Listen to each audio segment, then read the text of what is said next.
진실탐사 엔터테이너 있는 대로 다 까! 최경영의 이슈 오도독. 네, 안녕하십니까. 최경영의 이슈 오도독 시작하겠습니다. 저는 KBS 최경영 기자고요. 예, 윤석열 대통령 공식 취임을 했고 여소야대 정국이 시작됐고요. 지금 국회가 168석 더불어민주당, 109석 국민의힘인데 지방선거가 2주 정도 앞으로 다가왔습니다. 6월 1일. 그리고 여러 가지 지금 사건들이 많아서 오늘 지방선거 판세 분석도 하고 사건들에 관한 해석도 좀 들어보겠습니다. 배종찬 인사이트 K 연구소장님 나와 계시고요. 안녕하십니까? 예, 그리고 장성철 대구 카톨릭대 특임 교수님 나와 계십니다. 안녕하세요. 안녕하세요. 예. 그리고 일단 취임식 이야기부터 시작을 해야 되는데 네. 취임식에 좀 눈에 띄었던 장면, 취임사 특이했던 것들 좀 말씀을 좀 해주십시오. 전반적으로는 참 좋았다라고 말씀드릴 수밖에 없어요. 그러니까 날씨 너무 좋았어요. 날씨 좋았죠. 날이 너무 화창해가지고 참 그 분위기를 잘 뒷받침해줬다라는 생각이 들고요. 또한 무지개도 떴잖아요. 무지개 떴더라고요. 상사로운 징조라고 해석을 해야지 저거는 나쁜 흉조야라고 생각할 수가 없을 것 같아요. 어쨌든 무지개 예쁘게 떴어요. 그렇죠. 취임식 때 무지개 떴다라는 것은 그래도 좀 이 윤석열 정권 처음 출범하는 데 있어서 좀 좋은 징조가 아니냐 이렇게 말씀드리고 싶고요. 탄핵으로 얽힌 전현직 대통령들이 한 자리에 모였습니다. 그 자체만으로도 상당히 좀 흥미롭게 봤는데 처음에 박근혜 전 대통령이 먼저 앉고 문재인 전 대통령 부부께서 앉을 때 이렇게 두 분 사이에서는 인사가 없었고 이제 끝나고 나서 인사를 했잖아요.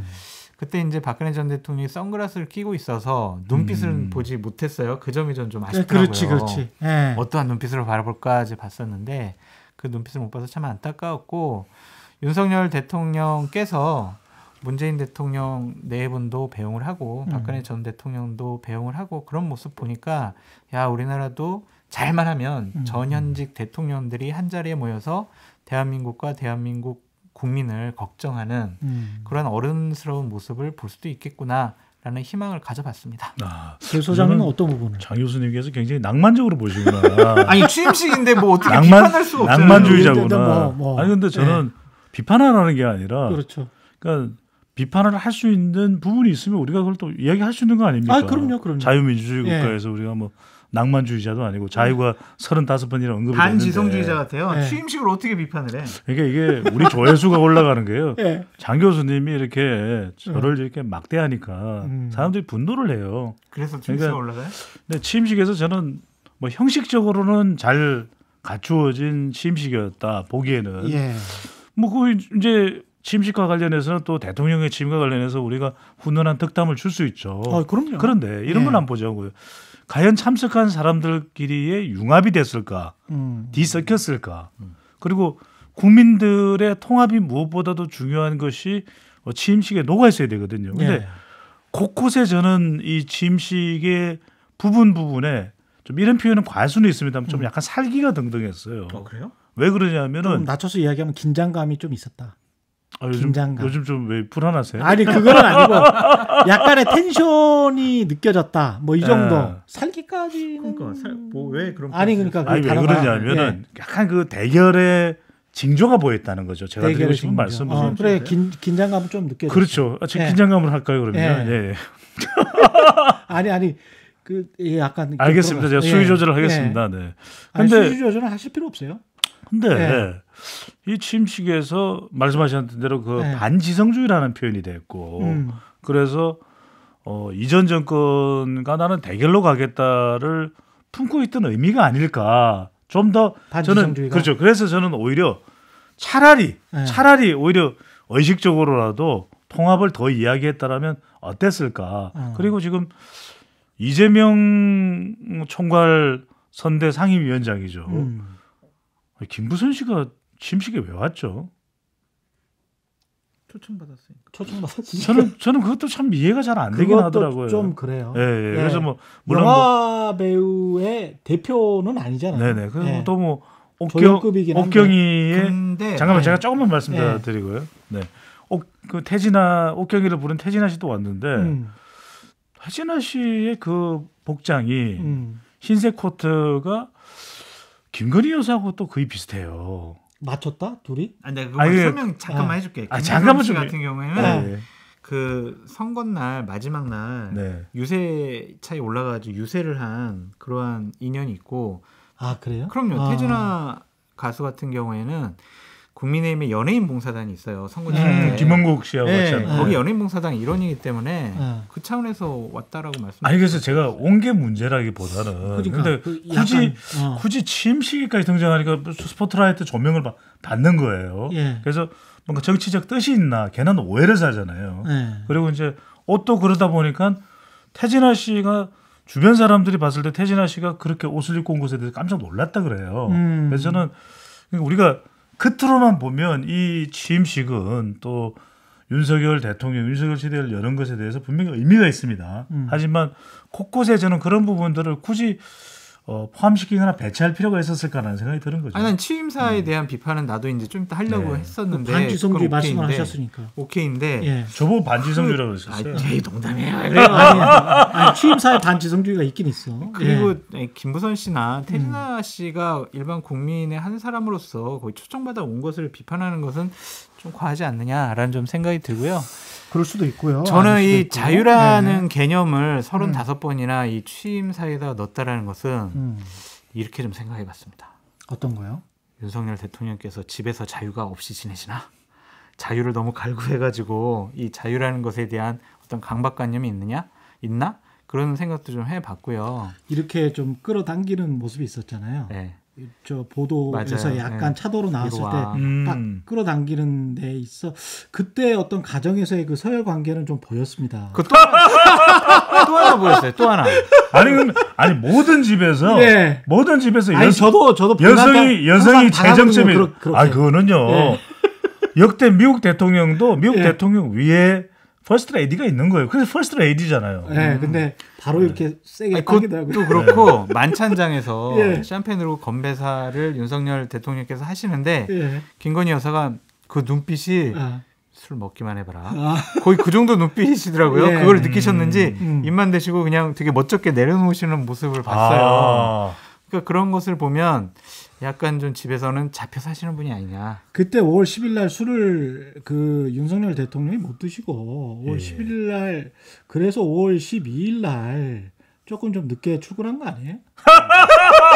아니 근데 40분 정도 아니, 좀 저는 늦었다고 보도가 나왔었잖아. 이해가 안 돼요. 왜냐하면은 아침에 현충부터 시작해서 예. 저녁에 만찬까지 이어졌는데 저는 김건희 여사가 얼마나 긴장됐을 거 아니에요.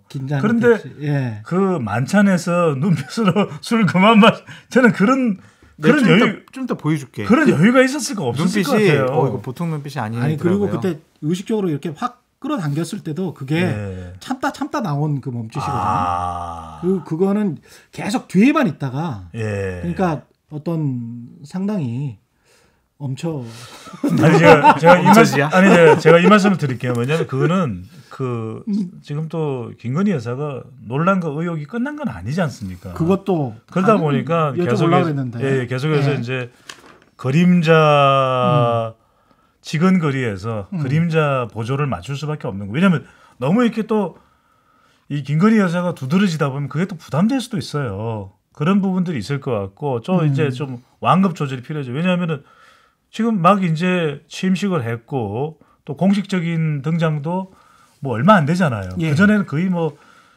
대선 이후에도 대선 끝난 이후에도 거의 드러내지 않았단 말이에요. 공식 행사를. 그렇죠. 그래서 저는 지금 좀 서서히 이제 적응해가는 단계다. 그렇게 근데 보고요. 나는 취임식 날 김건희 여사의 여러 가지 행동들은 상당히 뭐 영부인으로서 적절한 행동들을 했다라고 말씀드리고 싶어요. 그러니까 예를 들면은 윤석열 대통령 뒤에 2, 3m 정도에 따라가고 그랬죠.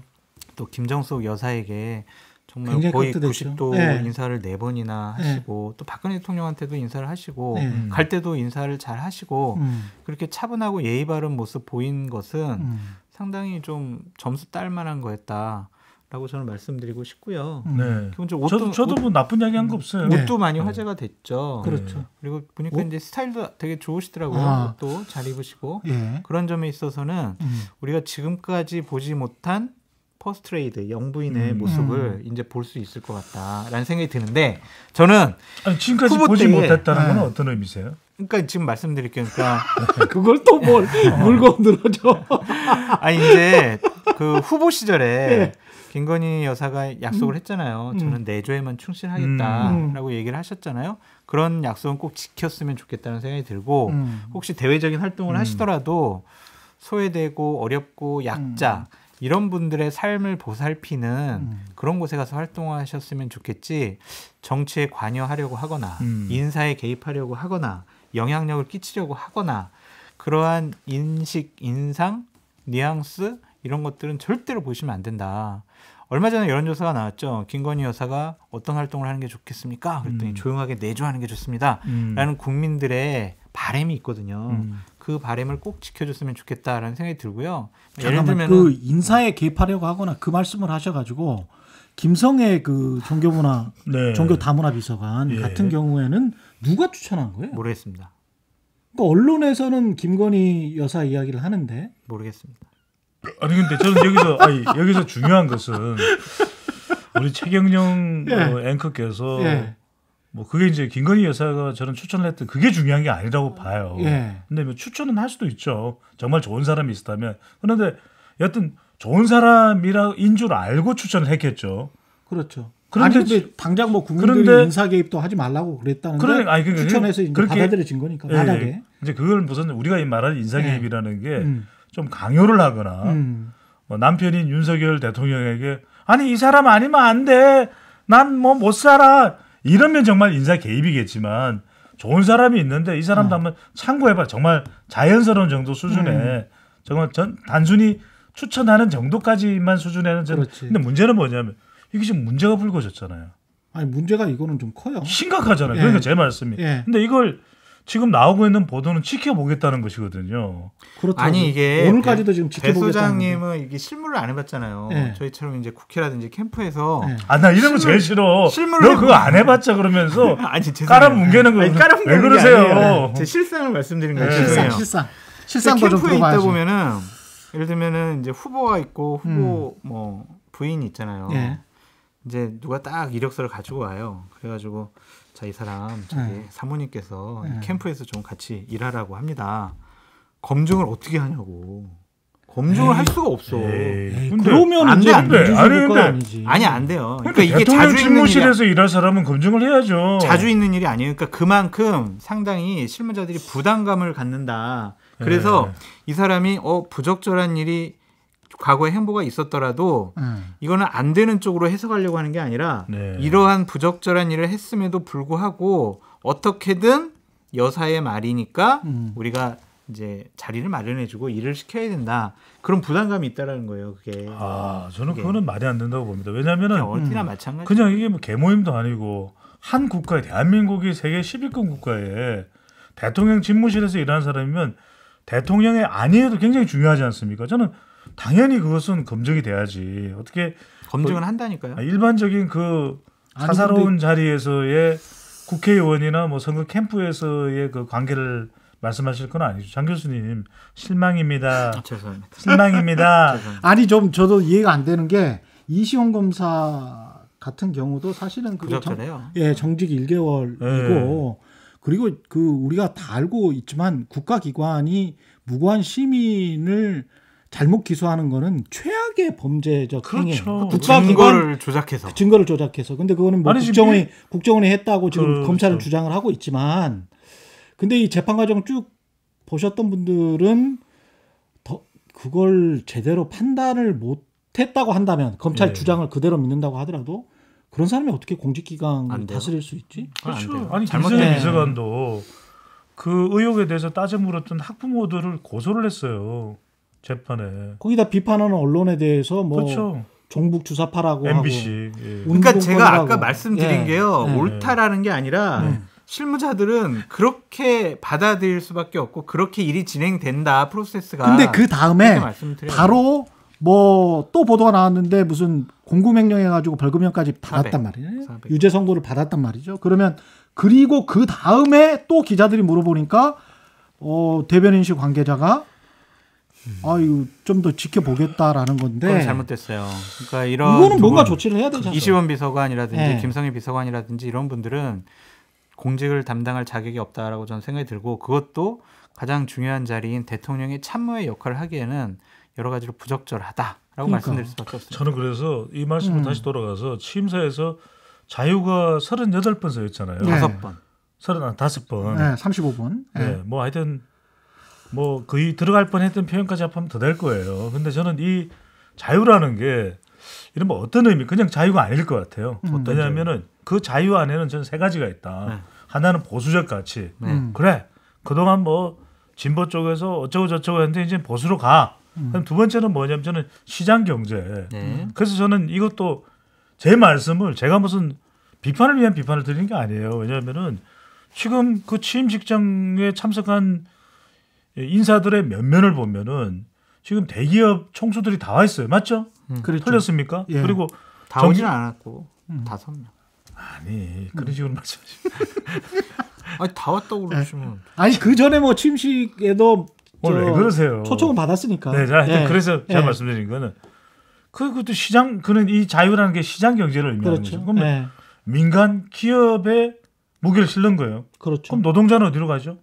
음. 그러니까 지금 노동자들이 심지어는 한국노총 출신을 한총 출신을 고용노동부 장관 하면 뭐 합니까? 이정식 장관. 예. 저는 중요한 것이 정말 이것에 실천할 의지가 있냐. 저는 마지막도 또 뭐냐면 이 자유는 이 이른바 안보 관계예요. 그래서 그동안 남북 관계 그게 뭐 자유야. 그건 자유 아니야. 그러니까 안보 관계도 저는 굉장히 단호하게 하겠다. 그럼 이게 충돌밖에 더 되냐 이 말이죠. 저는 물론 문재인 정부도 다 잘한 거 없습니다. 비판받을 거 있습니다. 고쳐야 될 거 있습니다. 그러니까 근데 새 정부를 꾸려나가는 게 이런 식이라면 가령 뭐 이런 거죠. 아이 문정부도 이랬는데 말이야. 우리도 뭐가 문제가 돼. 문재인 정부 더불어민주당은 인사청문회 때 자료 뭐 한 장도 제출 안 해서 아니 저는 비판할 수 있다고 봅니다. 비판 받아야 된다고 봅니다. 예. 그런데 우리 최앵커님 말씀해 주시죠. 예. 그게 앞으로 우리가 잘하겠고 새로운 시대를 열어가겠다라고 하는 계획과 목표가 될 수는 없는 거 아닙니까? 그랬기 때문에 그렇죠. 우리는 차원이 다르다. 우리는 더 잘한다. 이렇게 가야 국민들은 기립박수 보내는 거거든요. 저는 배 소장님의 말씀에 동의를 하면서도 좀 과하지 않느냐는 생각이 들어요. 왜냐하면 우리는 이제 추측이잖아요. 자유라는 개념에 대해서 왜 윤석열 대통령이 강조를 했을까? 이러한 3가지 이유가 있다. 앞으로 이럴 것이다. 이거는 추측이란 말이에요. 아니, 지금 현재 일어나고 있는 일입니다. 뭐가 그럼 안보와 관련해서 뭐가 일어나고 있어요? 그러면 북한이랑 아니 제가 대결하겠다는 대신 게 뭐가 있냐고요. 여쭤보는 게 이중석 대표한테도 그 이야기를 물어봤어요. 네. 존경하는 국민 여러분은 항상 다 나오거든요. 대통령 취임사에. 근데 자유를 수호하는 자유세계 시민이라는 말이 나왔어요. 자유세계 시민이라는 게. 근데 이 말은 미국에서는 보통 서방 진영만 이야기를 하는 겁니다. 그래서 그리고 뒤에 이제 자유를 지키기 위한 세계적인 연대를 이야기를 한단 말이죠. 근데 그 세계적인 연대를 이야기를 하는데 그 자유를 수호하는 시민들의 연대예요. 그러면 이것도 서방 진영 시민들만을 이야기를 하는 겁니다. 그렇기 때문에 워싱턴 포스트랄지 블룸버그가 이거는 중국을 겨냥한 거야 라고 지금 해석을 한 거예요. 외신에서는. 그리고 그걸 이제 이준석 대표한테 물어보니까 우리가 당당하게 자유를 이야기를 할 때는 자유를 이야기를 해야 된다. 이렇게 대답을 하더라고요. 근데 그 말씀도 맞죠. 그 말씀도 맞는데 이제 공영방송 기자로서는 어떤 생각이 드냐면 큰일 났다. 그 국익 때문에 안절분절해야 되는 우리 지금 상황에서 네. 이게 중국이랄지 다른 세계에 비춰지는 그 시그널 우리 특히 중화권에 한 30% 수출 무역을 하는데 그렇죠.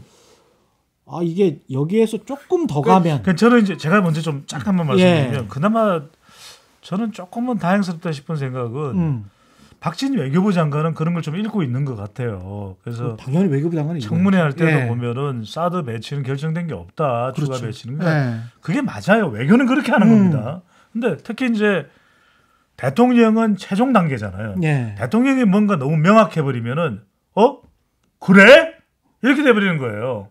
그래서 저는 가령 이제 왕치산 부주석이 중국에 한번 방문을 해달라 그러면 중국 참 좋습니다. 상하이도 그렇고 베이징도 그렇고 예전에 부부장으로 있을 때 이제 제가 연기를 하는 겁니다. 그냥 부장 시절에 부장검사실에 한번 갔다 왔는데 좋더라고요. 그래서 제가 꼭 한번 그 시진핑 주석 한번 뵙게 가겠습니다. 그럼 끝나잖아요. 그렇죠. 근데 우리는 많이 갔으니까 그 이제 시진핑 주석이 한국으로 와라.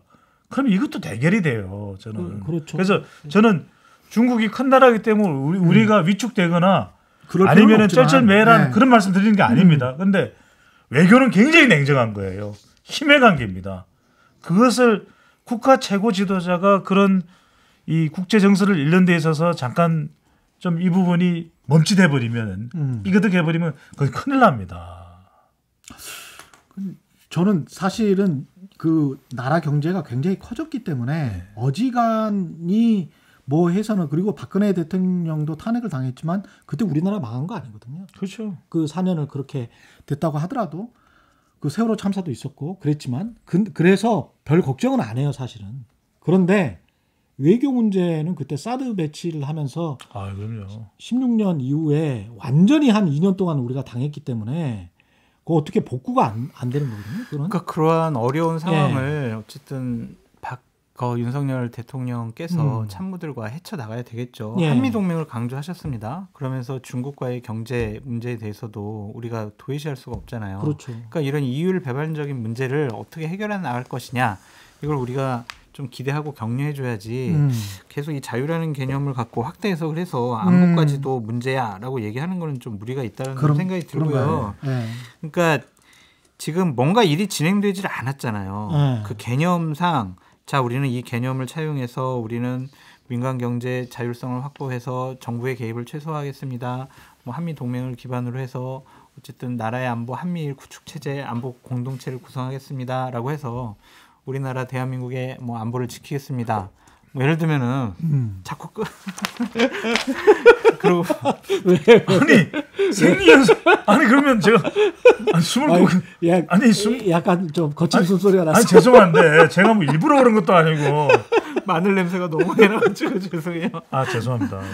이제 점심을 안 먹을 수는 없지 않습니까? 그렇게 이제 잘못된 방향으로 일들이 지나가면은 그때 이제 비판을 할 수가 있는 거지. 지금은 개념 정립만 해준 상황에서 당신 잘못된 거 아니야라고 막 손가락질하는 좀 더 지켜봐야 된다. 무리가 있는 거예요. 저는 손가락질은 안 했습니다. 그 말씀도 맞는 것 같네. 예.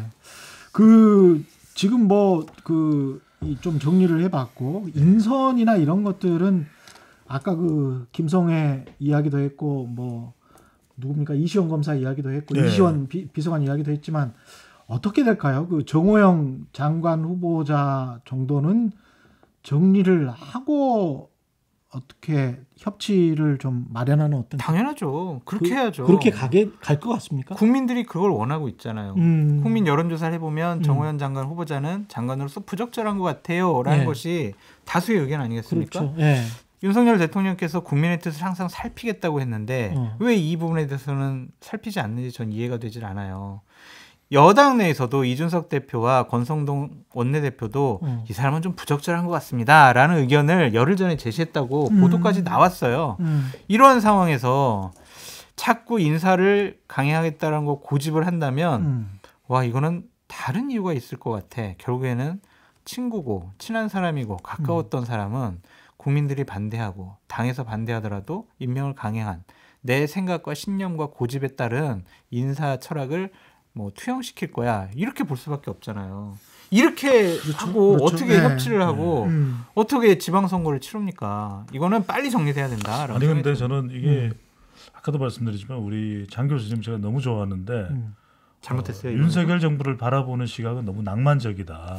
왜 그러냐면 지금 아무런 반응이 없어요. 네. 그러니까 이해가 안 돼요. 저는 이건 갈 것 같은 느낌도 들어요. 귀신이 코칼 노릇이에요. 왜냐하면 국민들이 이렇게 발끈하고 있는데 이건 뭐예요? 심지어는 박진 외교부 장관도 임명이 됐죠. 박진 외교부 장관도 김현장에 근무를 한 적이 있어요. 근데 김현장은 근무만 하면 매덕이야. 매덕이 쉬운 이야기인가요? 장난인가요? 애들 장난인가요? 그런데 그런 곳에서 그냥 줬다? 그냥 줬겠습니까? 그냥 줬대요? 아니 뭘 이해 충돌이 일어났냐 그러면 없다 그러잖아요. 저는 굉장히 냉철해질 필요가 있습니다. 왜냐하면 자기가 서민 대통령은 될 수가 없지만 서민의 눈높이 안 가보면 그 사람은 대통령 자격이 없습니다. 저는 그게 대한민국이에요. 그게 우리가 일본과 다른 겁니다. 그런데 저는 뭐가 문제냐. 지금 대부분의 인사가 엘리트주의예요. 엘리트주의입니다. 대부분 뭐 서울대 뭐 이렇게 김인철 사회부총리 겸 교육부 장관 후보자는 지금 서울대 출신도 아니에요. 예. 서울대 출신 단 한 명도 지금 낙마가 없습니다. 게다가 지금 대부분의 인사들이 MB 정부 때 인사예요. 많더라고요. 저는 이게 왜 무서운 줄 아십니까? 지금은 괜찮았죠. 이게 이제 우리가 말하는 메리토크라시, 엘리트주의예요. 예. 그러니까 여기는 반지성주의를 이야기를 했는데 스스로는 엘리트주의입니다. 그럼 어떻게 되죠? 자, 지금은 박근혜 전 대통령이 취임식에도 참석을 했지만 어느 순간 지금 최경환 전 부총리도 이제 3일이 되고 나왔죠. 그럼 선거 총선 때가 되죠. 2년이 안 가서요. 어떤 상황이 되냐면 박근혜 전 대통령 정부에서는 박근혜 정부에서 일했던 사람들은 왜 배제가 됐어? 이러면 박근혜 전 대통령이 뭐라고 이야기하겠습니까? 나도 썼고 국민도 써갔습니다. 이러면 어떻게 되겠습니까? 저는요. 이게 간단한 문제가 아니고 그리고 대한민국은 제가 최경영 앵커께 여쭙고 싶습니다. 예. 어느 특정 대학이나 뭐 IQ가 160, 180 되는 사람만 모아놓으면 모든 조직이 성공합니까? 그렇죠. 절대 저는 그렇지 않다고 봅니다. 예. 어느 조직이든 다양한 사람, 각기 다른 역량을 가지고 있는 사람이 모였을 때 그 다양성이 우성이에요. 진화론을 보더라도 저는 이 부분을 빨리 윤석열 대통령이 깨지 않는다면 이건 부메랑이 되고 후폭풍이 됩니다. 저도 정말 일반적이고 상식적이고 공정한 인선이라고 보지를 않습니다. 그리고 그러한 부적절한 여러 가지 일들이 발견이 됐음에도 불구하고 조치를 취하지 않는 것과 오늘 김성애 비서관과 관련해서는 더 두고 보자라는 식의 반응 보인 것은 상당히 실망스럽다라는 좀 생각이 들어요.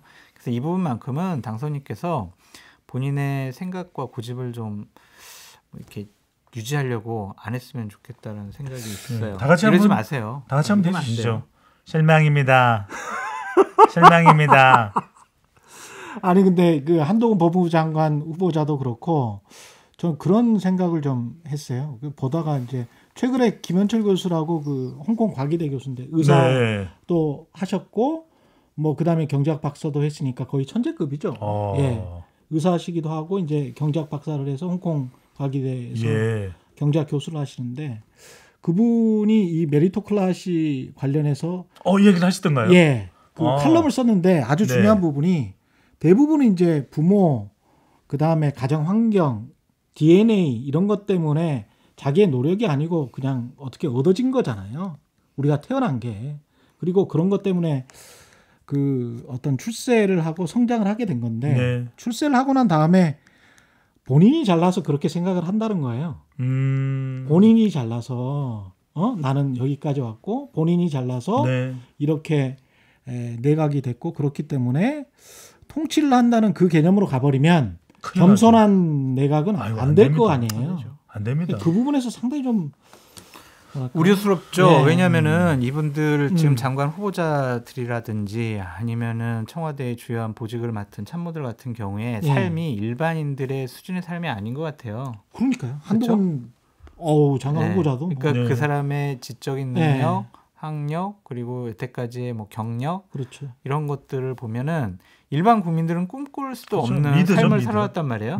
그럼 과연 그 사람들이 장관이 돼서 일반 국민의 눈높이에 맞는 일반 국민들이 필요로 하는 그러한 정책을 펼 수 있을까? 그 점에서는 저도 상당히 의구심이 있어요. 그러니까. 그렇더라도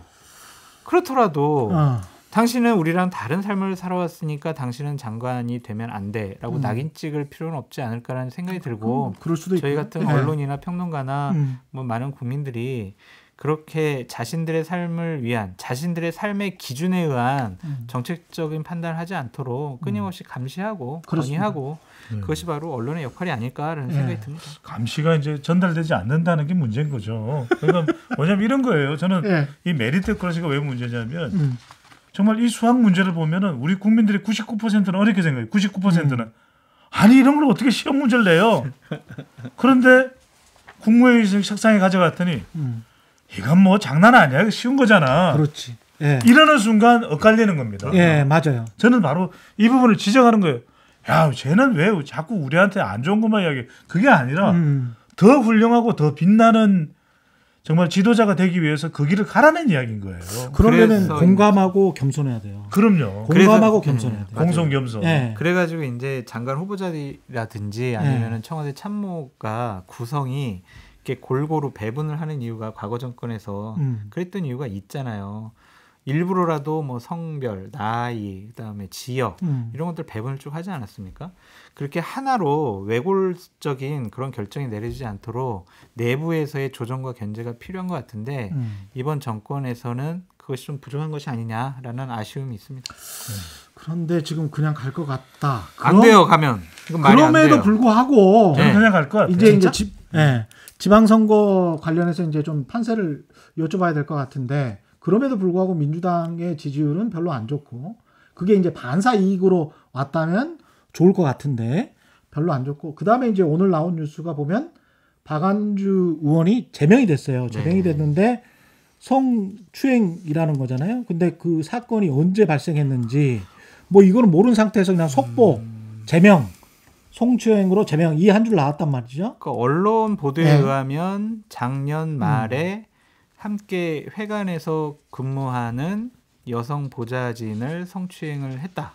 지난해 말에 예, 그거까지가 나왔죠. 대통령 그래서, 선거 전이네. 예, 쉬쉬했다. 그런데 박지원 비대위원장이 평소의 소신이 성범죄에 관련해서는 결단코 용서하지 않는다라는 입장이었기 때문에 박지원 비대위원장이 결단에 의해서 최고의 징계죠. 제명은 바로 제명은 최고의 네, 징계죠. 그렇죠. 예. 최고의 징계를 한 것 같습니다. 이렇게. 근데 이게 의원직 징계입니까? 아닙니다. 아니죠. 의원직은 당원. 아니고 당 당에서 징계가. 당에서 제명되는 거죠. 예, 당에서 제명. 무소속이 되는 거죠. 그렇죠. 그래서 사실 이건 더 엄벌을 내려야죠. 만약 그게 사실이라면 그럴 것 같은데. 사실이라면 이건 일반인들보다 저는 100배, 1000배의 잣대를 들이대야 된다고 봅니다. 왜냐하면 국민의 대표기관이고 적어도 그 정도 책임 있는 자리에 있으면 그렇게 하면 안 되는 거죠. 그렇게 해서도 안 되지만 그렇게 할 가능성이 조금이라도 일단 빨리 국회의원은 그만두고 자연인으로 돌아가야죠.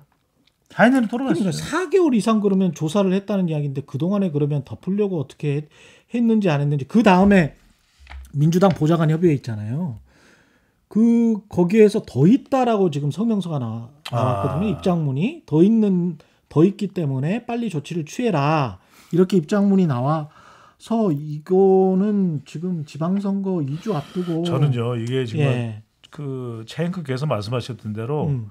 저는 민주당을 비판하는 목소리를 막으면 민주당의 미래는 없다고 봐요. 그럼요. 왜냐하면은 저는 세 가지입니다. 하나는 지금 대선도 여하튼 한 표 차이라도 패배했으면 패배한 거예요. 그럼요. 왜 패했을까? 대통령 지지율은 높은데. 예. 그리고 무려 의회 권력도 쥐고 있는데 왜 졌을까? 원인이 있어요. 그 원인을 민주당에서 찾아야 됩니다. 다른 데 가서 찾으면 안 돼요. 그래서 민주당 저는 국회의원들이 찾아야지. 그러니까 제가 바로 그 말씀입니다. 그래서 저는 개혁을 해야 된다. 지금 이 시기는 젖잘살을 할 시기가 아니에요. 반성하고 개혁하고 정말 아픈 살을 도려내고 그걸 통해서 저는 민주당이 변화해야 됩니다. 그럼 뭐냐? 국민의힘이 지금 특별하게 더 경쟁력을 뿜뿜하는 게 아닌데 민주당이 오히려 더 반사이익을 얻질 못하고 있어요. 그 이야기는 뭐냐면은 그만큼 국민의힘이 오히려 반사이익을 얻고 있다. 그렇지. 서로 못하기 경쟁. 서로 지금 아니, 못하게 그러니까 경쟁. 이게 우리 국민들로서는 이게 뭡니까 도대체? 이게 뭡니까? 정말 그러니까 민주당이 지금 저는 이렇게 8월달에 있을 전당대회 전에는 이렇게 어떤 당을 개혁하거나 바꾸려 나가려고 하지 않을 것 같다. 왜냐하면 그 상징적인 모습들이 대선 끝나고 바로 나타났잖아요. 대선 패배에 책임이 있는 윤호중 그 원내대표가 비대위원장이 되고 박홍근 이재명 후보 비서실장이 그리고 원내대표가 되고 이렇게 그런 분들이 이렇게 당 지도부를 장악을 했단 말이에요. 대선 패배에 대해서 명확하게 제대로 된 분석을 할 수가 없어요. 아직까지도 대선 백서 안 나왔잖아요. 그러네. 왜 우리가 패배했는지. 그러네. 당사자들이 거기 지도부에 있는데 어떻게 그런 객관적으로 대선 백서를 만들어낼 수가 있겠냐고요. 지금은 보니까 민주당은 8월달 전당대회를 앞두고 자신들의 공천권과 기득권을 유지하기 위한 몸부림만 하고 있다. 그렇게 보여요. 개파 싸움만 하고 있다. 왜냐하면 8월달에 있는 전당대회에서 당대표가 되면 그 다음에 2024년에 있을 공천권이 있잖아요. 다 그것만 신경 필사적으로 쓰는 것 거예요. 같아요. 그럼요. 그렇죠. 그래서 저는 지금 비대위도 박지원 단독 비대위원장이 돼야 돼요. 차라리 아니 그러니까 지금 윤호중 위원장 보십시오. 아니 정말 이거 뚱딴지스럽게 네. 그 만찬장 가서 지금 김건희 여사랑 뭐 크게 웃으면서 지금 난리가 났어요. 그렇죠. 민주당 지지자들은 되게 싫어하더라고요. 근데 그게 이렇게 정말 좋았냐? 막 당에서는 비장미를 가지고 윤호중 비대위원장이 당을 살립시다. 제가 책임이 있습니다. 이랬더라면 그걸 조금 살짝 웃더라도 뭐 이해했을 거예요. 만찬장에는. 근데 그게 아니기 때문에 더 불이 나는 거예요. 그 모습을 보고. 그래서 저는 민주당이 지금 그 살을 도려내지 못하면 저는 2017년, 2016년에 그때 보수정당 새누리당처럼 되는 겁니다. 왜냐면 그때도 제가 그때 각종 세미나에 나가서 4글자를 이야기했어요. 그때 아마 기억나실 건데 깊반널책, 깊반널책. 이게 지금 우리 정치권에서 가장 중요하고 핵심적이고 회자돼야 되고 유행돼야 되고 우리 좀 어려워. 예. 아니 얘기해 주세요. 깊반널책, 예. 깊은 반성과 넓은 책임. 아 깊은 반성과 감동이 오죠. 넓은 책임. 감동이 우리 오죠. 최인께서 리액션을 해주실 때 네. 깊은 반성과 넓은 책임. 넓은 책임. 그러니까 그냥 깊으면 안 돼. 어느 정도 깊으면 2단으로 내려가야 돼. 하는 그 깊은 반성이 있어야 되고 그다음에 넓으면 이런 넓은 정도의 책임을 져야 저는 그 정도 가도 지금 반응이 올까 말까거든. 근데 지금 뭐냐면 젖잘사 뭐 강성 친문이니 빨리 등판해야 되느니 어쩌니 저쩌니 그러면 저는 이건 또 이대로 자중질환입니다. 근데 최영코님 봐보세요. 어차피 서울시장 선거 공천 문제 관련해서 20일 동안 컷오프 하네, 출마하면 안 되네, 되네, 뭐 기준을 다시 세우네, 여론조사 하네, 너는 되고 만에. 너는 안 되네, 그래 둘 다 나와라, 뭐 결국에는 소용이랄 거. 그렇죠. 20일 동안 대구에서 상처는 상처 다 맞아요. 내고 맞아요. 그게 네. 바로 민주당의 리더십이 부재하다, 구심점이 없다. 그렇게 말씀드릴 수밖에 없고 결국에는 맞습니다. 8월달 전당대회 때 당원과 국민들의 지지를 받는 정말 권위 있고 대중적인 지지도가 있는 그런 당대표가 나와서 구심점이 돼가지고 민주당을 개혁해야 돼요. 안 그러면은 민주당은 가망 없다. 저는 이 말씀에 약간 동의를 하면서도 약간만 동의해요? 조금 다른 게 뭐냐면 그럼 누가 나오면 변할 것 같아요? 안 변해요. 완전히 한 사람 한 사람이 변해야 돼요. 생각이. 이게 누가 나와서 자 지금부터 우리 개혁합니다. 개혁될까요? 저는 어림도 반푼어치도 없는 이야기입니다. 그러니까 정말 자성해야 돼요. 그게 더 나은 당을 만들기 위한 자성이 지금 우리가 당을 비판하는 게 아닙니다. 그러니까 민주당이 정말 새로운 정당, 정말 이 선도적인 정당이 되려면은 마음이 확 바뀌어야 돼요. 저 밑바닥에서부터. 그래서 제가 깊은 반성과 넓은 책임이라는 건 한 사람이 봐서 해결될 문제가 아니에요. 그럼 자 이재명 당대표가 됐다. 지금부터 제가 이제 당대표가 됐습니다. 호떡도 먹고 식혜도 먹고 이걸로 당이 변한다. 저는 안. 밑바닥부터 완전히 변해야 돼. 어떤 정당이 될까? 전 세계 1위의 정당이 되기 위해서는 어떤 변화가 있어야 돼. 그러니까 자꾸만 저는 과거에도 어떤 비판을 했었냐면 민주당 사람들을 만나면 이런 이야기를 합니다. 에이 우리가 국민의힘보다는 낫잖아. 그럼 비교 대상이 그냥 국민의힘인 거예요. 그러니까 국민의힘보다 조금만 나오면 되는 거야. 그리고 스스로 더 낫다고 생각해요. 근데 그게 절대 그런 게 아니라는 겁니다. 그거는 제가 보니까 그 좀 약간 착각을 하고 있는 것 같은데 나중에 좀 여쭤보고요. 그 민주당이 낫다고 생각하는 게 뭐가 낫다고 생각하는 건지는 아니 지금 그 아예 말을 할게요. 아예 이거 같은 경우 있잖아요. 이번에 저 추경 같은 경우에 한 30조 플러스 아파 53조. 네. 이것도 박서군 한국진보연대 공동대표가 SNS에 그렇게 써놨던데 그러면 지난 2년 동안 코로나 닥쳐서 저렇게 세수가 그러면 뭐 기재부가 속였다고 할지라도 예, 민주당의 책임인 것이고 집권 여당 있을 때 그리고 추가세수, 예, 초과세수든 초과세수. 아니면은 국채를 발행을 못해서 뭘 제대로 액션을 못했든 간에 근데 대통령 된 지 하루 만에 우리 추진하겠다라고 해서 그냥 발표를 해버리잖아요. 그러면서 600만 원 주고 플러스 아파 그렇죠. 더 준다. 국채 발행은 안 한다. 예, 국채 발행은 안 한다. 오히려 돈 갚는다. 네, 추가세수. 예. 그래서 이런 것들이 이제 한국진보연대 공동대표면 그래도 이제 진보 진영의 그렇죠. 대표적인 인물 아닙니까? 네. 박성훈 대표 같은 경우에. 야, 이게 배신감을 느낀다 이렇게 써놨더라고요 SNS에. 민주당 정권 하에 기재부예요. 예, 민주당에게 도대체 왜 이렇게 무능했던 건지 몰랐던 건지. 근데 이제 초과세수 같은 경우에는 예. 부동산 폭등 때문에 부동산세가 많이 들어온 것 같고요. 기본적으로 수출도 잘 돼가지고 뭐 여러 가지 세금이 많이 들어왔는데 국가재정법상요. 이 기획재정부가 이 세수에 대해서 되게 그 제한적으로 잡는 이유가 뭐냐면 초과세수는 거의 대부분을 국채를 갚는 거, 빚을 갚는 데 쓰게 돼 있어요. 예. 그러니까 기재부로서는 살림을 살아야 되니까 초과세수가 우리가 예산이 더 이렇게 많이 들어와요라고 국회에다가 보고를 하면은 그건 뭐 예측치니까 정확하지도 않을 수가 있는 것이고 그렇게 되면 국회에서는 예산을 조금 더 다른 것에 많이 쓰려고 하지 않을까. 기재부는 살림을 해야 되니까 빚을 갚아야 된다는 입장인 것 같아요.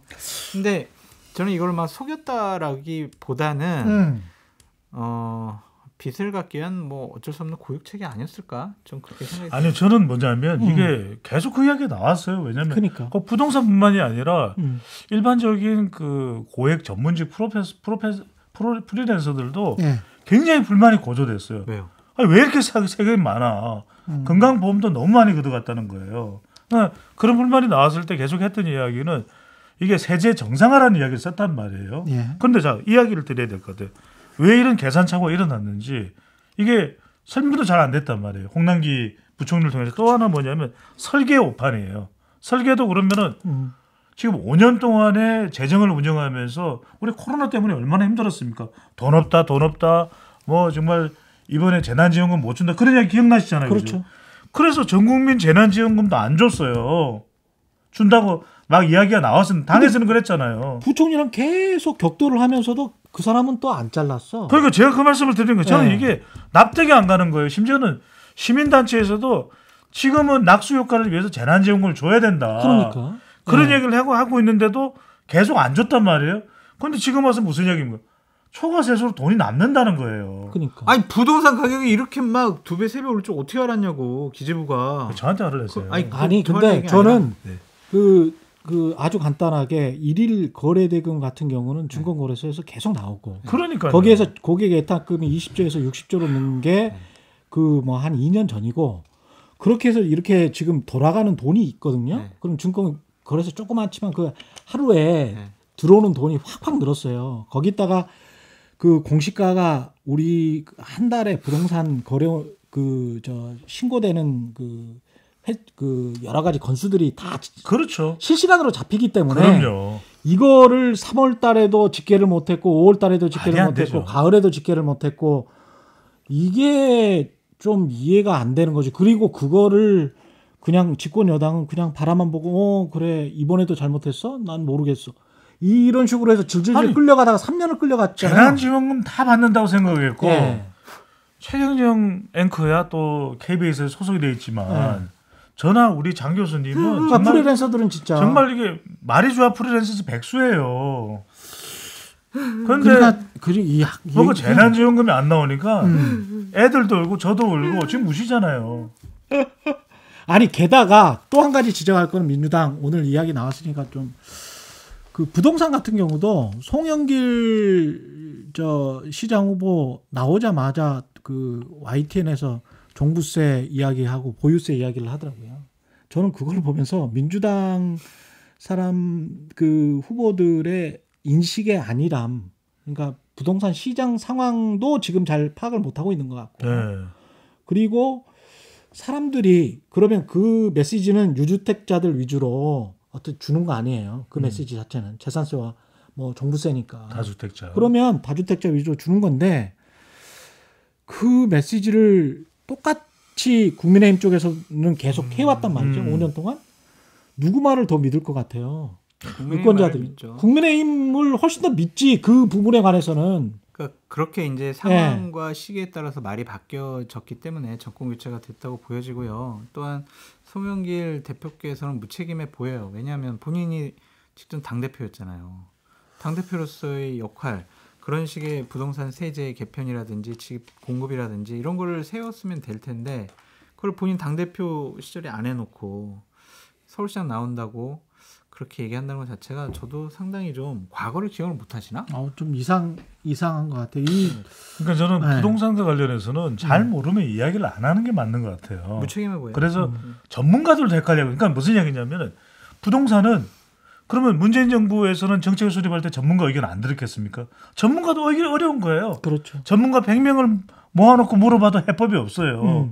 그런데 그걸 어떤 식으로 해법을 내려고 하다가 그걸 강행하다 보니까 무리수가 나온 거잖아요. 네. 그리고 국민의힘도 지금 해법이 없어요. 왜냐하면 그 해법이 있으면 진작에 내놨겠죠. 그렇지. 그리고 그걸 바라보는 국민들은 와 이런 게 있었구나. 네. 그러면서 난리법석이 났겠죠. 네. 그런데 그게 아닌 이유는 부동산은 5천만 명이 다 달라요. 생각이.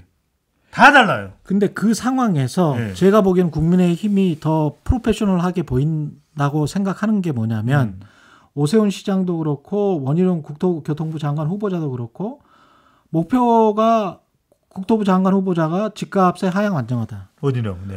그리고 난 다음에 그 재건축 규제 완화할지 이런 것들을 사실상 굉장히 지금 신중하게 접근을 하고 맞아요. 있잖아요. 그리고 액션을 전혀 안 하는 측면이 있거든요. 음. 근데 무의를 통한 저는 행위라고 보는데 그렇게 무의를 해야 될 시기가 있어요. 그렇죠. 아무것도 안 해야 될 시기. 그렇죠, 그렇죠. 좀 시장을 좀 곰곰이 살펴봐요. 보고 무의자연. 그리고 좀 신중하게 접근을 해야 되겠다라는 그런 메시지만 계속 주면서 네네. 금리 상승기이기 때문에 그러면서 이제 시장 참여자들에게 이게 좀 저렇게 띄우려고 했던 건 아니지만 하여간 재건축 규제 완화를 하려고 했던 그 정부도 공약을 섣부르게 안 하는구나.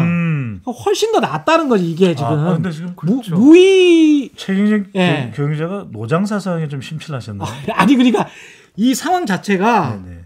지금 그 뭐랄까 국정을 이 부분은 많은 그렇죠. 아까 제가 저 자유 세계 시민 이야기할 때는 외교에 관해서 걱정을 굉장히 많이 했지만 부동산과 관련해서는 지금 훨씬 더 안정감이 있다는 느낌이 든다는 거예요. 그렇죠. 오세훈 시장도 예. 여기에 장단을 맞췄죠. 예. 네. 우리가 지금 뭐 단기간에 집의 공급, 부동산 공급을 막 대규모로 확대하는 것은 좀 신중하게 하겠다라는 얘기까지 하지 않았습니까? 결국에는 좀 이 집권 세력 차원에서 부동산 문제를 말씀하신 것처럼 상당히 좀 신중하게 접근해야 된다라고 생각을 하는 것 같아요. 왜냐하면 지금 저도 뭐 일산에 살고 있지만 거기 집값이 좀 올랐단 말이에요. 네. 근데 GTX 때문에 올랐어. 공급을 확대해가지고 집값이 확 떨어져 봐요. 엄청 열받지 않겠어요? 그러니까 상당히 이 집값을 확 떨어뜨리는 것도 부동산 민심에 떨어뜨리거나 뭐 재건축 규제를 대폭 풀어가지고 잠시 이렇게 반등하거나 이게 다 안 좋아. 안 지금 좋은 것 상황. 같아. 지금 상황은. 올랐네요. 예? 올랐네요. 지금 상황은. 아니, 예. 진짜 서울에 비해서는 완전히 나쁘죠. 아니 근데 저는 이 말씀을 드리고 싶은 게 예. 그래서 부동산은 뭐냐면 있는 그대로 공부를 해야 됩니다. 여기 이념을 개입시키면 안 돼요. 맞아. 그래요. 예. 그래서 부동산은 정말 실물이거든요. 그럼 저는 국민의힘과 또 원희룡 국토부 장관이 이제 후보자 딱지를 떼고 임명이 되면 정말 있는 그대로 공부하시고 아니, 그게- 무리하지 말고 시장이 가는 방향에서 정부는 크게 어떤 방향으로 좀 보완을 해줄까? 맞아, 그 정도. 그 역할을 해야 되는 게 맞는 예. 거예요. 이게 문재인 정권 반면교사라고 봐요. 그러니까 예를 들면 문재인 정권은 집값이 좀 오르려고 하면은 집값 대책 24번, 25번 계속 발표만 했잖아요. 땜짓을 처방. 그거에 대한 반면교사가 아니냐. 예. 근데 이런 상황에서 제가 듣기로는 이재명 이제 그 선거 대책위원장 됐습니까? 후보. 그- 총괄선대 예, 상임위원장. 총괄선대 예. 상임위원장이 됐고 그 다음에 계양을의 후보가 됐는데 그 한 달 전까지는 굉장히 참모들이 말렸다고 제가 들었거든요. 근데 이런 상황에서 나와서 지금 판세 돌아가는 거 보면 그렇게 녹록한 판세가 아니고 아니죠. 박완주 의원까지 저렇게 그렇죠. 되면 그런데 왜 나왔을까요? 사람이 없어요. 사람이 없잖아요. 그러니까 선거라는 것은 누군가 구심점이 되어주지 않으면 안 되거든요. 왜냐하면 예. 우리가 뭔가 줄다리기를 하더라도 누가 좀 이 박자라도 넣어줘야 되잖아요. 아니 계양을이 안 나오고 그냥 당의 선대위원장 하면서 구심점 하면 되잖아요. 계양을이 왜 나왔냐고. 조금 제가 말씀 좀 더. 그래서 위기 상태예요. 예. 지금 큰일 나는 거 아니야? 이럴 때 저는 물론 뭐 비판받고 있죠. 그 예. 비판도 감수해야 되고 또 지당하다고 봐요. 잠깐만. 당이 큰일 나 아니면 본인이 큰일 나? 둘 다. 진행을 좀 하시려고 그래요. 그래서 저는 첫 번째 위기 상태다. 두 번째는 가만히 있으면 정치인은 서서히 무너져요. 그러니까 뭔가 활동을 해야 돼요. 이제 옛날하고 달라졌어. 저 말씀하시는 제가 분도 있다라고. 제가 그 말씀 드린 이유는 아니야 이 말도 안 맞아요. 이제는 SNS 시대이기 때문에 뭐 외국 갔다 온다, 뭐 자명을 한다 안 돼. 그냥 이렇게 나와서 활동하는 게 나아요. 그리고 평가를 받으면 되지. 그럼 세 번째는 뭐냐?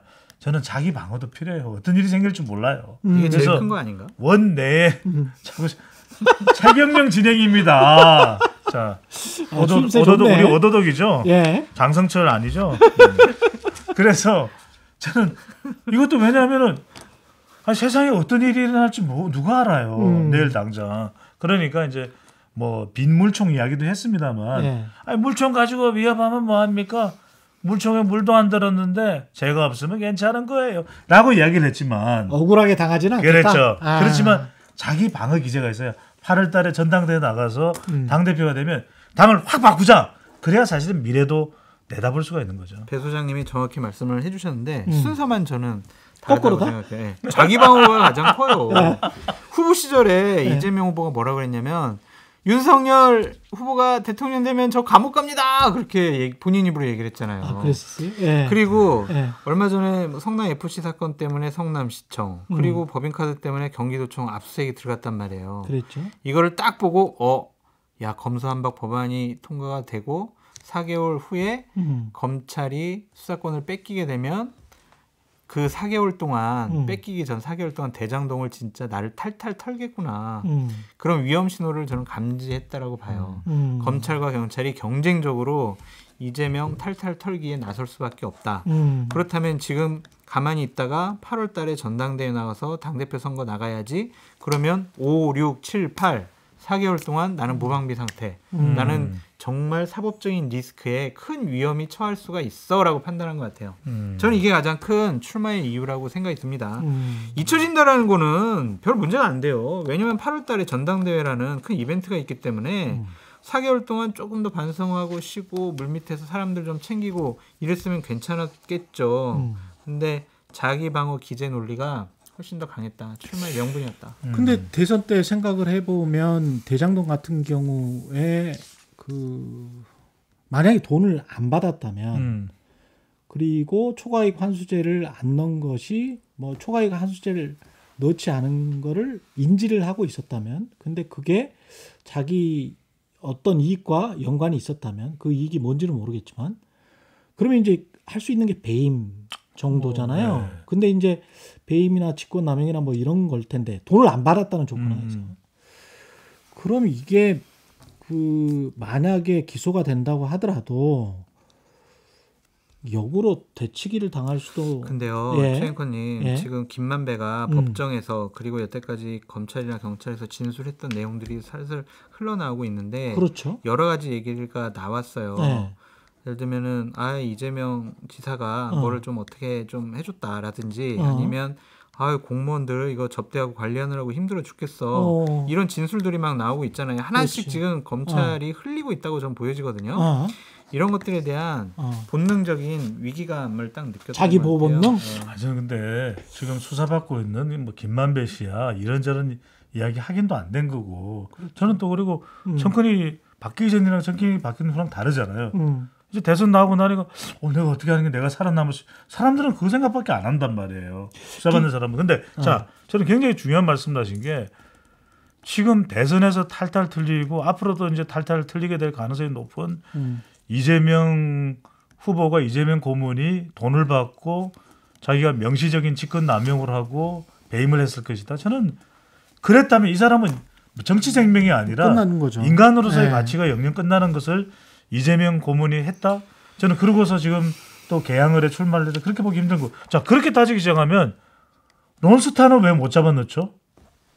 아니 따지고 보면 론스타? 그렇게 따지면은 아니 그때 이제 론스타를 외환은행을 매각하기로 결정을 했는데 아니 그러니까 그 론스타도 결정에 이제 뭐 지금 배임이냐 아니냐 잡아넣어야 될 네. 사람들이 한두 사람이 아니에요. 그렇게 따져보면 다 잡아넣어야 돼요. 의지의 문제 아니에요, 근데 그게 의지 검찰. 아니 그게 이제 그 기업이나 뭐 정치나 이 행정이나 판단의 영역이기 때문에 그거는 내적인 양심이 왔다 갔다 하는 문제라 배임을 정확하게 판결하기가 쉽지는 않아요. 그렇죠. 97년 IMF 사태도 그렇고 론스타도 그때 뭐 추경호 씨가 은행 제도과장이었기 때문에 그때도 이제 그거를 그렇게 하는 게 애국이라고 생각을 했다라는 거잖아요. 그러니까 이제 예. 공직에 있는 사람은 정책이었다. 그래서 그렇죠. 그게 어렵다라는 거 아니겠습니까? 배임이 그래서 어려운 거죠. 저는 예. 계속 왜 이재명 후보께서 자기보 기재가 발의됐다라고 말씀드리냐면 어제 출범식에서 상당히 좀 저 같은 사람은 웃길 만한 얘기를 하셨어요. 비판할 만한. 예.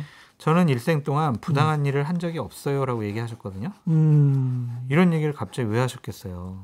본인을 향해 오는 수사, 그런 뭐 그물망 이런 것들에 대한 항변이라고 생각이 드는데 이게 말이 되냐고요. 음주운전은 부당한 일 아니에요? 검사 사칭은 부당한 일 아닙니까? 형사한테 욕설 한 건 부당한 일 아닙니까?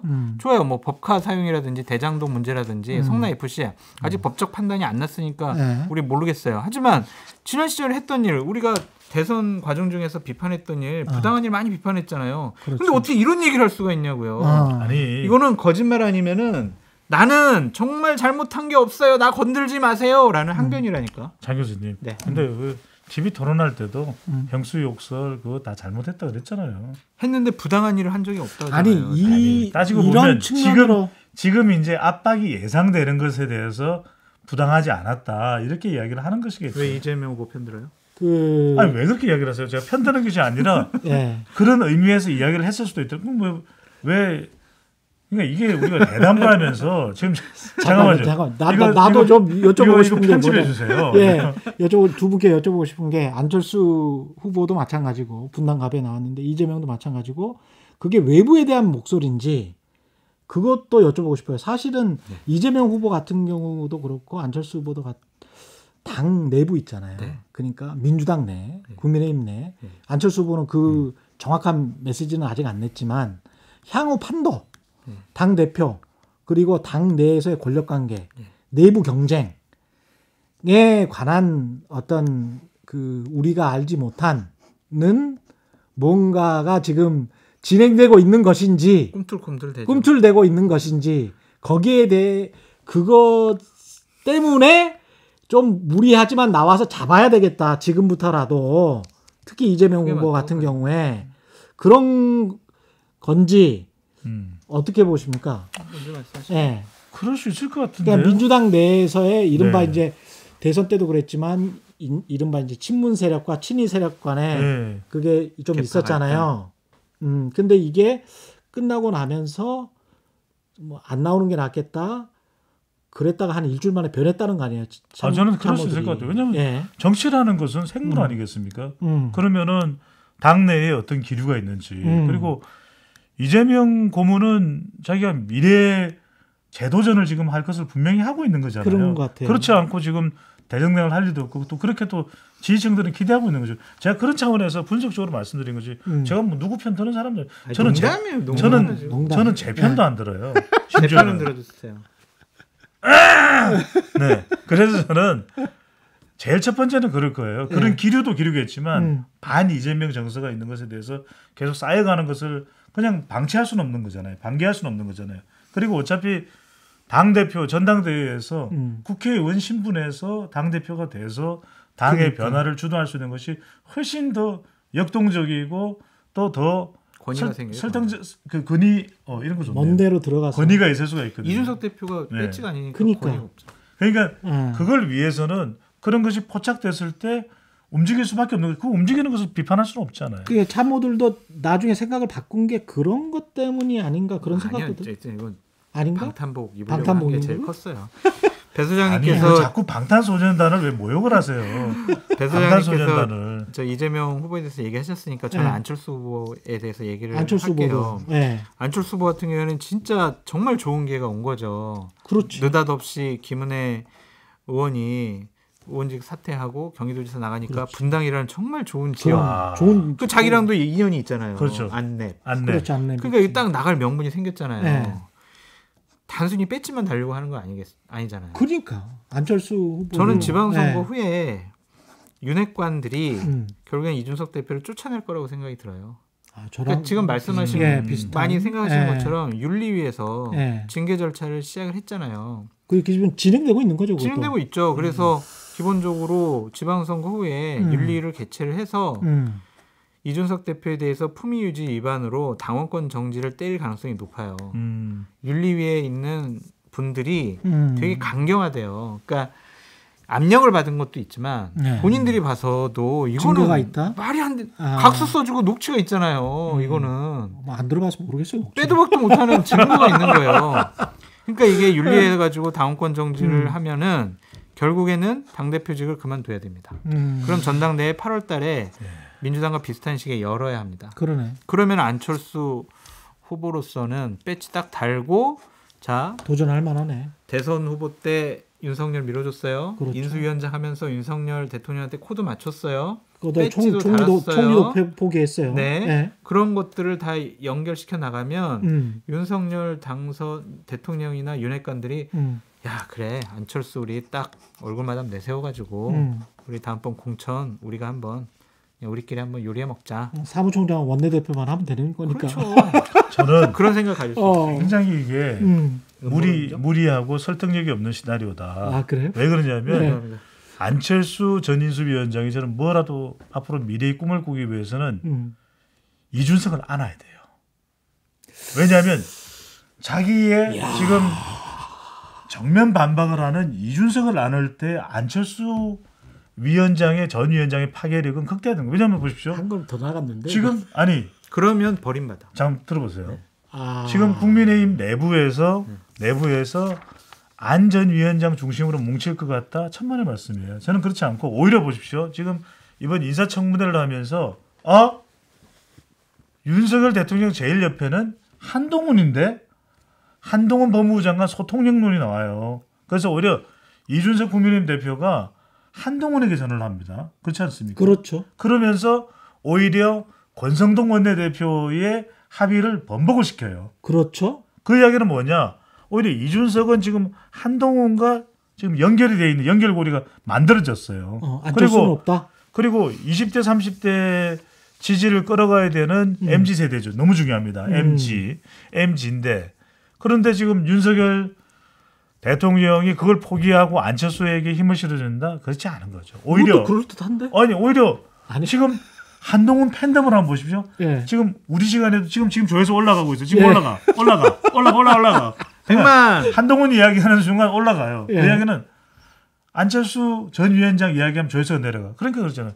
실망입니다. 그런데 한동훈 후보자는 보면 이모요? 어떤 이모를 말씀하시는 거죠? 조회수가 올라가. 그 이야기는 지금 안철수 전 위원장이야말로 살기 위해서 분당과 배지를 달아야 되는 거예요.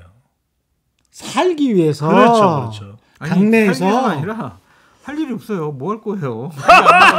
아니 아까는 대선이라며. 아니 대선인데 그 기간 동안 뭐 할 거냐고 할 게 없어요. 아, 그렇지. 그러니까 당연히 이거는 나가야 되는 그러니까 거죠. 생존 플러스 번영을 위해서. 할 일이 없어서. 할 일이 없어. 아니 그냥 지금 뭘 장 교수님 말씀도 아유. 살기 위해서야. 아, 이거 처음부터 살기를 위해서. 그러니까 제가 살기 맞춘 위해서. 거죠. 아니 이게 맞춘 거예요. 제가 처음에 살기에서 처음 시작할 시작해서 때, 처음 시작할 때는 살기였고 지금 예. 살기지. 살기 위해서. 그렇죠. 이게 그 뭐라 그러죠? 우리가 묵직한 그 라임. 예. 그게 진행이 되는 거예요. 끝내야 되겠다. 마무리하시죠. 되겠습니다. 네. 아유, 재밌었습니다. 근데 이것저것 싹 이야기하니까 예. 근데 쭉 말씀하셨던 것들 중에서 이제 팩트는 있지만 나머지는 다 추정과 분석과 평론가분들의 예, 그겁니다. 그렇죠? 네, 한 가지만 저 기록 예. 차원에서 좀 말씀 좀 드리고 싶은 예. 게 있어요. 그러니까 윤핵관들이 아무리 이준석 대표가 마음에 들지 않는다고 무리해서 지방선거 후에 윤리를 개최를 해서 쫓아내려고 한다라고 하면 저는 다음번 선거라든지 아니면은 20, 30대의 지지를 받는데 상당히 어렵고 힘들어질 거라고 보여져요. 아, 거기는 또 맥락을 같이 하시네. 네, 예, 이거는 그래서, 사적인 예. 감정이 들어가 있는 거거든요. 네가 어떻게 대선 과정 중에서 우리 두 번이나. 이럴 수가 있어. 그리고 그 이후에 한 행동들을 보면은 너는 도저히 우리가 데리고 갈 사람이 안 돼라고 판단을 한 것 같습니다. 그러한 판단, 뭐 일견 자기네들 생각으로 옳을 수가 있지만 이것은 선거라는 차원, 보수 진영의 젊은 사람들의 지지라는 차원으로 놓고 봤을 때는 상당히 악수가 될 가능성이 높아요. 제발 무리해서 그런 식의 일들은 벌어지지 않았으면 좋겠다라는 개인적인 바람이 있습니다. 장 교수님 악수 한번 하시죠. 악수를 위해서. 예. 훈훈하게 끝납니다. 네, 최경영의 이슈 오도독 배종찬 인사이트 K 연구소장님 그리고 장성철 대구 카톨릭대학교 특임 교수님이었습니다. 고맙습니다. 감사합니다. 단단한 껍질에 쌓여있는 궁금한 이슈를 들고 다음 시간에 다시 돌아오겠습니다. 고맙습니다. 근데 치아는 괜찮으세요? 그래요? 맨날 오도독. 괜찮으세요? 형님 그 녹음될 때 이야기를 하셨어야지. 아직까지는 뭐 괜찮습니다. 아직까지는.